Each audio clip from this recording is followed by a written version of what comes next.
Guatemala City. Guatemala's president announced on Christmas Eve that the Central American country will move its embassy in Israel to Jerusalem, becoming the first nation to follow the lead of U.S.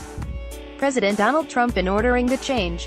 Guatemala was one of 9 nations that voted with the United States and Israel on Thursday when the UN General Assembly overwhelmingly adopted a non-binding resolution denouncing Trump's recognition of Jerusalem as Israel's capital.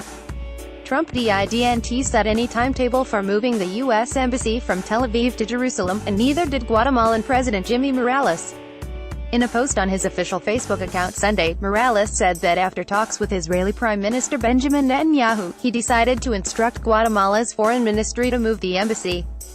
Guatemala and Israel have long had close ties, especially in security matters and Israeli arms sales to Guatemala. No other country has their embassy for Israel in Jerusalem, though the Czech Republic has said it is considering such a move. Trump upended decades of U.S. policy with his December 6 announcement that he was recognizing Jerusalem as Israel's capital.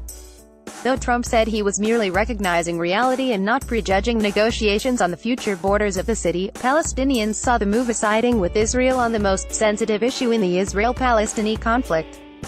"I have determined that it is time to officially recognize Jerusalem as the capital of Israel," Mr. Trump said in his announcement. For more than 2 decades, Mr.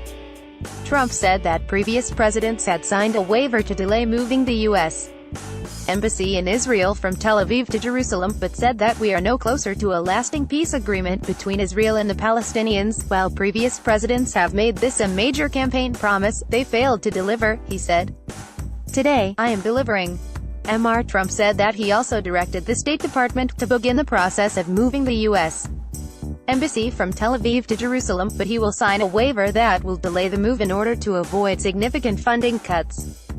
Officials said that it was not possible to move the embassy to Jerusalem immediately, however, and it could take a matter of some years.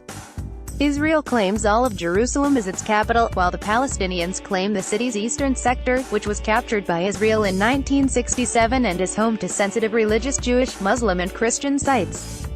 Many governments have long said that the fate of Jerusalem must be resolved through negotiations. Trump's announcement has set off weeks of clashes between Palestinian protesters and Israeli security forces that have left 12 Palestinians dead. Netanyahu has predicted others would follow the U.S. lead. He has made great efforts to reach out to Latin America in recent years as part of a campaign to counter long-standing support for the Palestinians at the United Nations. In remarks at his weekly meeting of the Likud Party faction in the Knesset, Netanyahu thanked Guatemala's president. "God bless you, my friend, President Jimmy Morales. God bless both our countries, Israel and Guatemala," Netanyahu said. The resolution passed by the General Assembly declared the U.S. action on Jerusalem null and void. The 1289 vote was a victory for Palestinians, but fell short of the total they had predicted. 35 nations abstained and 21 stayed away from the vote. Palestinians' foreign ministry blasted Guatemala's move, calling the action shameful, according to Agence France-Presse. "It's a shameful and illegal act that goes totally against the wishes of church leaders in Jerusalem," the ministry said in a statement. Jordan's Minister of Foreign Affairs also said on Twitter that his country rejects the move. "We reject Guatemala's decision to move embassy to Jerusalem, condemn it as absurd provocation, violation of international law. Occupied Jerusalem as capital of Palestinian state which must be established on June 4, 1967 lines on basis of two-state solution as only path to peace." Ayman Safadi at Ayman Safadi, December 25, 2017.